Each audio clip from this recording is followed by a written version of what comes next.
Manipuri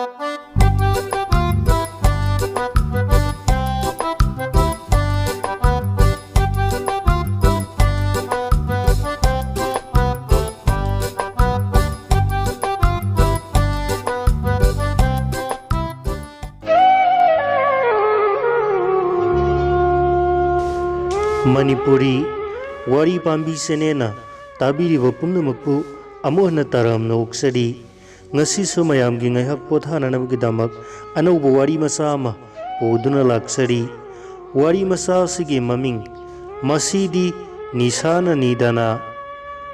wari masa asigi aiba nepram ibobi taminarasi wari masa masidi nisana nidana nungthil chuppa laurang sururga karaktuna numidang wairamdo इमानब थोइबगा नहान थांग साफमदा मया खरा थांगबियो हाइदुना थनम्बा लौरी थांजवदो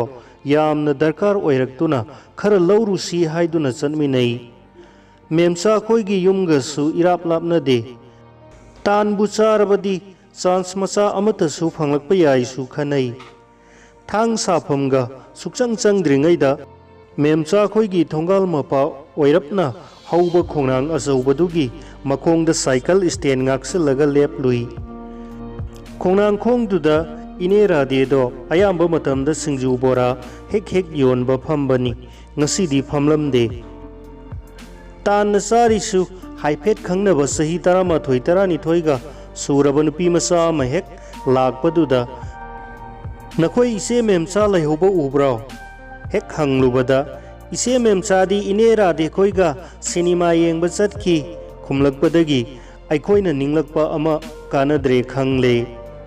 खुंदा पवा अमतंग पाइरुसिरा खनदुना cycle तोंखनदुना कबुई खुनगी लैहाव खोइदा अदुम हाइजिल्ले लैहावसु तानचाना लैरम्मी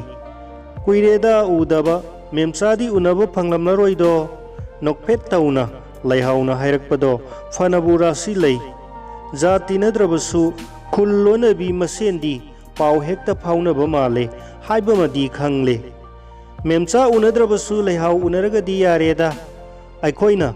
नोक्तुना हाइबदुदा महाकना नोक्तुना मिसक ओनब कदाइदगी यागदगे हाइदुना खुमदोला ई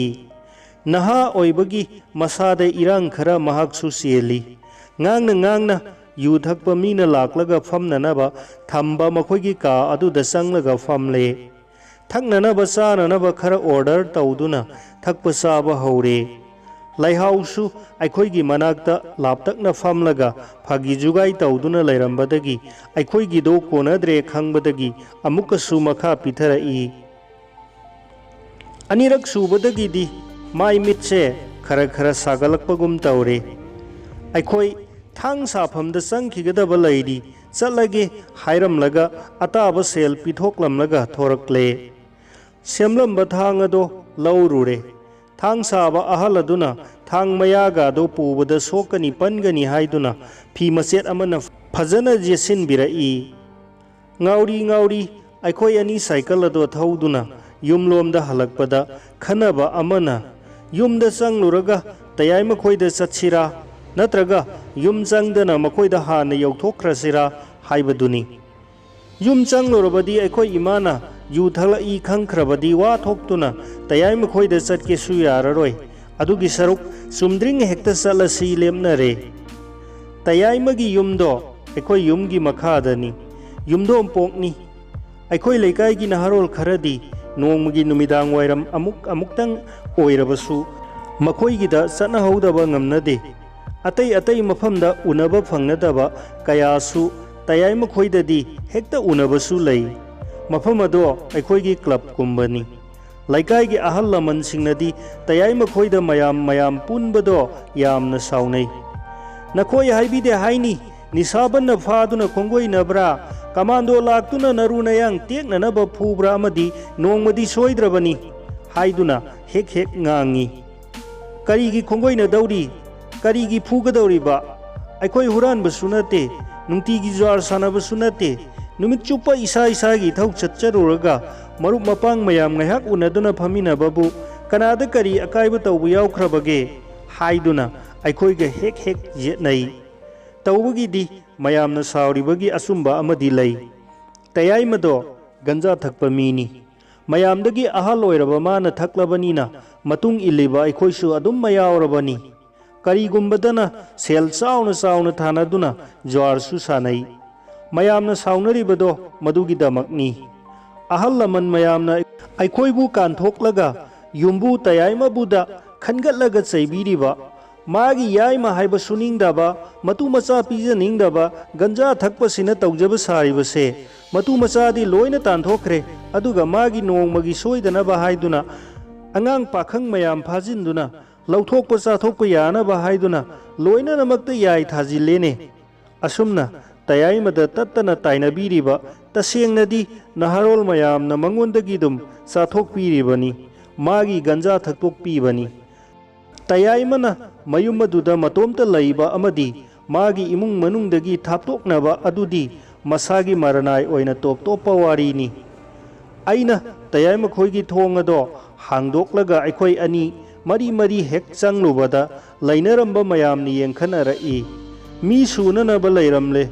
ꯅꯍꯥꯟ ꯃꯈꯩ ꯀꯌꯥ ꯂꯥꯛꯀꯟꯗꯕ, ꯃꯨꯍꯣꯟ ꯀꯧꯕ, ꯃꯌꯥꯝꯒ ꯀꯌꯥ ꯃꯤꯃꯥꯟꯅꯗꯕ ꯑꯃꯗꯤ ꯃꯤꯍꯨꯟ ꯍꯦꯟꯕꯅꯤ ꯍꯥꯏ, ꯋꯥꯠꯄꯅꯤ ꯍꯥꯏ ꯇꯧꯕꯗꯨ ꯐꯥꯎꯕ ꯅꯨꯃꯤꯠꯇꯨꯗ ꯃꯌꯥꯝ ꯃꯔꯛꯇ ꯌꯥꯎꯔꯝꯂꯦ꯫ ꯃꯍꯥꯛꯁꯤ ꯃꯌꯥꯝꯅ ꯀꯤ ꯇꯨꯀꯨꯠꯆꯅ ꯐꯝꯅꯔꯗꯨꯅ ꯂꯩꯅꯕ ꯌꯥꯎ, ꯈꯔ ꯑꯃꯅ ꯇꯥꯁ ꯄꯨꯊꯣꯛꯇꯨꯅ ꯂꯩꯉꯥꯡ ꯐꯥꯕꯤꯔ ꯗꯁ ꯐꯥꯕꯤꯔ ꯀꯔꯤꯅꯣ ꯑꯃ ꯀꯟꯅ ꯁꯥꯟꯅꯔꯝꯂꯤ꯫ ꯑꯩꯅ ꯄꯥꯏꯔꯛꯄ ꯊꯥꯡ ꯑꯗꯣ ꯊꯣꯡꯖꯤꯟ ꯃꯄꯥꯟꯗ ꯉꯥꯁꯤꯟꯗꯨꯅ ꯊꯝꯂꯝꯂꯒ ꯃꯌꯥꯝ ꯃꯔꯛꯇ ꯆꯪꯗꯨꯅ ꯐꯝꯃꯤ꯫ ꯃꯌꯥꯝ ꯂꯩꯔꯝꯂꯤꯕꯁꯤꯡ ꯑꯗꯨꯅ ꯑꯩꯈꯣꯏꯕꯨ ꯎꯔꯒ ꯌꯨ ꯈꯔ ꯊꯛꯂꯛꯂꯦ ꯍꯥꯏꯕꯁꯤ ꯂꯣꯏꯅꯃꯛꯅ ꯈꯪꯅꯩ꯫ ꯇꯌꯥꯏꯃꯅ ꯍꯪꯂꯛꯏ, ꯀꯗꯥꯏꯗꯒꯤꯅꯣ ꯅꯈꯣꯏ ꯑꯅꯤꯅ ꯉꯟꯇꯥꯅ ꯂꯥꯏ ꯑꯣꯛꯅꯔꯛꯂꯤꯕꯗꯨꯅ? ꯊꯣꯏꯕꯒ ꯑꯩꯈꯣꯏ ꯑꯅꯤꯅ ꯆꯠꯂꯨꯕ ꯑꯃꯗꯤ ꯆꯥꯔꯨ ꯊꯛꯂꯨꯕ ꯄꯨꯝꯅꯃꯛ ꯑꯃꯠꯇ ꯆꯤꯊꯗꯅ ꯑꯩꯅ ꯇꯌꯥꯏꯃꯗ ꯇꯝꯃꯤ꯫ ꯑꯩꯗꯤ ꯏꯁꯥꯗꯣ ꯈꯔ ꯍꯥꯏꯔ ꯃꯥꯜꯂꯦ, ꯋꯥ ꯉꯥꯡꯕꯁꯨ ꯆꯥꯎꯅ ꯆꯥꯎꯅ ꯉꯥꯡꯂꯕ ꯖꯥꯠꯅꯤ꯫ ꯃꯗꯣ ꯈꯪꯕꯗꯒꯤ ꯇꯌꯥꯏꯃꯅ ꯁꯦꯝ ꯁꯥꯗꯨꯅ ꯃꯩ ꯍꯥꯞꯂꯕ ꯒꯟꯖꯥ ꯉꯥꯟꯊꯛꯇꯣ, ꯁꯦ ꯃꯁꯤꯅ ꯅꯁꯥꯗꯣ ꯑꯃꯨꯛꯇ ꯅꯝꯊꯍꯜꯂꯨ, ꯅꯠꯇ꯭ꯔꯕꯗꯤ ꯃꯌꯥꯝꯗꯒꯤ ꯅꯈꯣꯏ ꯑꯅꯤꯅ ꯑꯁꯨꯝ ꯉꯝꯗꯨꯅ ꯂꯩꯕ ꯇꯥꯔꯦ ꯍꯥꯏꯗꯨꯅ ꯂꯥꯟꯁꯤꯜꯂꯛꯏ꯫ ꯑꯩꯅ ꯐꯖꯅ ꯉꯝꯖꯕꯤ ꯊꯥꯗꯨꯅ ꯒꯟꯖꯥꯗꯣ ꯆꯤꯡꯂꯒ ꯃꯩꯈꯨ ꯀꯥꯝꯊꯣꯛꯄꯗ ꯃꯌꯥꯝ ꯑꯗꯣ ꯂꯣꯏꯅ ꯑꯩꯉꯣꯟꯗ ꯌꯦꯡꯈꯠꯂꯛꯏ꯫ ꯍꯥꯏꯒꯨꯝꯂꯗꯅ ꯉꯁꯥꯏꯒꯤ ꯌꯨꯒꯤ ꯅꯤꯁꯥꯗꯣ ꯈꯔ ꯍꯟꯊꯕꯒꯨꯝ ꯍꯦꯛ ꯇꯧꯏ꯫ ꯄꯣꯠ ꯈꯨꯗꯤꯡꯃꯛꯀꯤ ꯑꯐ ꯐꯠꯇ ꯂꯩꯕꯒꯨꯝ ꯅꯤꯁꯥꯒꯤꯁꯨ ꯃꯐꯝ ꯃꯇꯝ ꯆꯥꯅ ꯁꯤꯖꯤꯟꯅꯕꯤꯔꯕꯗꯤ ꯀꯥꯟꯅꯕ ꯐꯪꯒꯅꯤ ꯈꯜꯂꯤ꯫ ꯍꯤꯟꯗꯨꯒꯤ ꯆꯥꯎꯈ꯭ꯔꯕ ꯏꯁꯣꯔ ꯚꯒꯕꯥꯟ ꯁꯤꯕ ꯃꯍꯥꯗꯦꯕꯅ ꯀꯔꯤꯒꯤꯗꯃꯛ ꯒꯟꯖꯥ ꯊꯛꯂꯝꯂꯤꯕ? ꯍꯪꯕ ꯌꯥꯕ ꯋꯥꯐꯝꯅꯤ꯫ ꯀꯔꯤꯒꯨꯝꯕ ꯃꯍꯥꯗꯦꯕꯅ ꯒꯟꯖꯥ ꯊꯛꯂꯝꯗꯅ ꯑꯇꯣꯞꯄ ꯅꯤꯁꯥ ꯌꯨꯒꯨꯝꯕ ꯊꯛꯂꯝꯂꯕꯗꯤ ꯀꯝꯗꯧꯔꯝꯒꯅꯤ? ꯃꯁꯤꯁꯨ ꯈꯟꯅꯕ ꯌꯥꯕꯅꯤ꯫ ꯇꯧꯕꯒꯤꯗꯤ ꯒꯟꯖꯥ ꯊꯛꯄ ꯍꯥꯏꯕꯁꯦ ꯈꯔꯗꯤ ꯊꯃꯣꯏ ꯄꯤꯛꯊꯒꯜꯂꯤ, ꯀꯤꯒꯜꯂꯤ ꯍꯥꯏꯅꯩ꯫ ꯃꯍꯧꯁꯥ ꯋꯥꯔꯤ ꯑꯣꯏ ꯐꯥꯒꯤ ꯑꯣꯏ ꯍꯥꯏꯅꯕ ꯇꯥꯈꯤ꯫ ꯒꯟꯖꯥ ꯐꯖꯅ ꯉꯥꯎꯕ ꯅꯨꯄꯥ ꯑꯃꯅ ꯁꯟꯖꯦꯟꯊꯣꯡꯒꯤ ꯊꯣꯡꯖꯥꯎ ꯑꯗꯣ ꯁꯣꯏꯗ꯭ꯔꯒ ꯂꯣꯏꯔꯦ ꯍꯥꯏꯗꯨꯅ ꯁꯟ ꯁꯥꯔꯒ ꯂꯥꯜꯂꯤ ꯍꯥꯏꯗꯨꯅ ꯃꯌꯥꯝ ꯋꯥ ꯋꯥ ꯅꯣꯛꯇꯨꯅ ꯋꯥꯔꯤ ꯁꯥꯗꯨꯅ ꯂꯥꯡꯅꯕ ꯑꯗꯣ ꯈꯔ ꯏꯪꯊꯅꯕ ꯐꯅꯕ ꯑꯣꯏꯔꯤꯗ꯭ꯔꯥ ꯅꯠꯇ꯭ꯔꯒ ꯑꯁꯦꯡꯕꯔ ꯈꯪꯗꯦ꯫ ꯇꯌꯥꯏꯃꯅ ꯍꯥꯏꯔꯛꯏ, ꯏꯅꯥꯎꯁꯥ, ꯑꯩꯈꯣꯏ ꯄꯪꯂꯥꯡꯗꯤ ꯂꯥꯡꯒꯨꯝꯁꯤꯀꯣ꯫ ꯉꯁꯤ ꯍꯌꯦꯡ ꯈꯪꯗꯦ ꯑꯩꯈꯣꯏ ꯃꯌꯥꯝꯁꯦ ꯄꯨꯂꯤꯁꯔ ꯁꯤꯐꯥꯏꯔ ꯊꯥꯖꯤꯜꯂꯛꯇꯨꯅ ꯑꯃꯨꯛꯇꯪ ꯐꯥꯍꯜꯂꯒ ꯊꯤꯜꯍꯟꯒꯅꯤ ꯀꯟꯅ ꯍꯥꯏꯅꯔꯕꯅꯤꯀꯣ, ꯆꯦꯛꯁꯤꯟꯁꯤ꯫ ꯃꯌꯥꯝꯁꯨ ꯆꯨꯝꯃꯤ ꯆꯨꯝꯃꯤ ꯍꯥꯏꯅꯗꯨꯅ ꯇꯨꯃꯤꯟ ꯇꯨꯃꯤꯟ ꯂꯩꯅꯔꯒ ꯒꯟꯖꯥ ꯆꯤꯡꯅꯩ꯫ ꯇꯌꯥꯏꯃꯒꯤ ꯌꯨꯝ ꯑꯗꯣ ꯁꯥꯕ ꯂꯣꯏꯁꯤꯟꯗꯅ ꯃꯜꯂꯕ ꯌꯨꯝꯅꯤ꯫ ꯀꯥ 3ꯈꯛ ꯐꯩꯅ ꯁꯥꯕꯅꯤ꯫ ꯃꯊꯛꯇ ꯆꯔꯨꯅ ꯀꯨꯞꯄꯤ꯫ ꯑꯀꯣꯏꯕꯒꯤ ꯐꯛꯂꯥꯡꯒꯤ ꯋꯥꯏ ꯇꯩꯕꯗꯨꯗꯤ ꯊꯨꯡꯅꯅꯕ ꯇꯩꯁꯤꯟꯗꯦ꯫ ꯃꯅꯨꯡ ꯊꯪꯕ ꯃꯈꯩ ꯇꯩꯔꯒ ꯃꯄꯥꯟꯗꯗꯤ ꯇꯩꯗꯦ꯫ ꯌꯨꯝ ꯑꯗꯨꯒꯤ ꯃꯌꯥꯏ ꯊꯥꯡꯕ ꯃꯌꯥꯝꯅ ꯐꯝꯅꯔꯤꯕ ꯀꯥ ꯑꯗꯨꯗꯃꯛ ꯊꯣꯡ ꯄꯥꯜꯂꯤ꯫ ꯊꯣꯡꯒꯤ ꯃꯄꯥ ꯃꯊꯛ ꯊꯪꯕ ꯁꯔꯨꯛ ꯃꯈꯩꯗꯣ ꯐꯛꯂꯥꯡ ꯌꯥꯎꯗꯦ, ꯏꯍꯥꯡ ꯍꯥꯡꯉꯤ꯫ ꯀꯅꯥꯒꯨꯝꯕ ꯑꯃꯅ ꯍꯦꯛꯇ ꯀꯥꯗꯨꯅ ꯃꯅꯨꯡꯗ ꯆꯪꯕ ꯂꯥꯏꯒꯅꯤ꯫ ꯉꯁꯥꯏ ꯃꯈꯩꯗꯤ ꯏꯂꯦꯛꯇ꯭ꯔꯤꯛ ꯕꯜꯕ ꯑꯃꯈꯛꯇꯅ ꯏꯃꯨꯡ ꯑꯗꯣ ꯉꯥꯜꯂꯝꯕꯅꯤ꯫ ꯃꯩ ꯑꯗꯣ ꯃꯨꯠꯊꯣꯛꯈ꯭ꯔꯦ꯫ ꯑꯃꯝꯕ ꯃꯔꯛꯇ ꯃꯩꯈꯦꯠ ꯈꯦꯠꯅꯗꯨꯅ ꯊꯣꯡꯃꯩ ꯀꯣꯏꯊꯤ ꯊꯤꯅꯕꯗꯒꯤ ꯄꯨꯗꯣꯟ ꯑꯃ ꯊꯦꯡꯅꯕꯗꯒꯤ ꯃꯗꯣ ꯃꯌꯥꯝ ꯀꯣꯏꯁꯤꯜꯂꯤꯕ ꯑꯗꯨꯒꯤ ꯃꯌꯥꯏꯗ ꯑꯃꯅ ꯊꯥꯜ ꯂꯩ꯫ ꯒꯟꯖꯥꯗꯣ ꯑꯃꯗꯒꯤ ꯑꯃꯗ ओना ओनना सिंगनबा अदुमक लेपनद्री थोइबगा अखोई अनीदी मयामदगिसु खरा हेलबनीना ngasi अखोई खरा हाना चलमगे हाइदुना फुक फुक हौगतनरे ngaurabsu ngauna aina thongjin mapanda ngaramba thang adudi kaudri sangsinduna ta pairaga mayam lomda onsinduna amukka hanna chalage hairam nanaba mai hek onsilubada ngalamba thongmai pudona do thak mutki mai hek mamkhibaga phamnaramba mising ado gurung kaiduna haugatuna chenaki aisu maram ikhang khangdana imung lomda hanjilli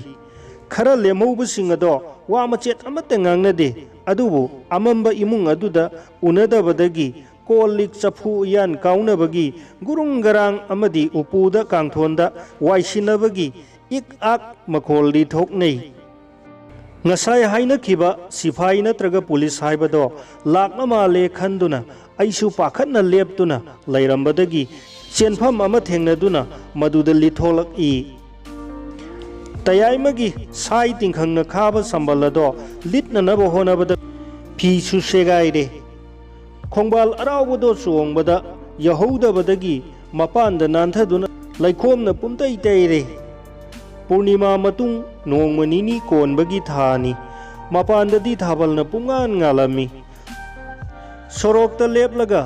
yengbada खरा लापतंगना हौबा खोंनांग अमगी मखोंगदा इमुंगदगी चेनखिबसिंग फनयामना लैबा उरदुना आइसु होबे होबे चेनसिलगा हंगलुई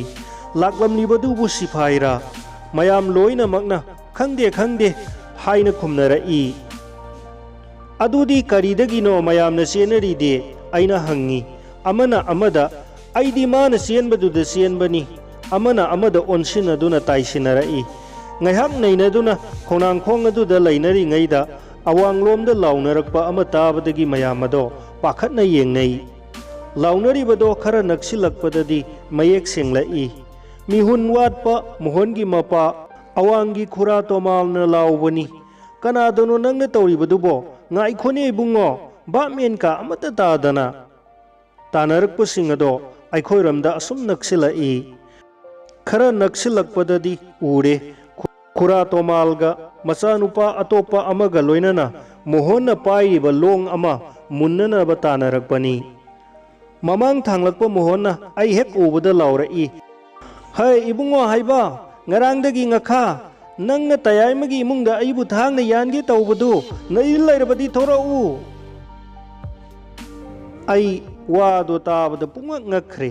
noksira natraga sausira khangdre माबुदी मपागा मयामबगना कन्ना फाबा honorary अइना ख्वाइदगी मांगदा थोक्तुना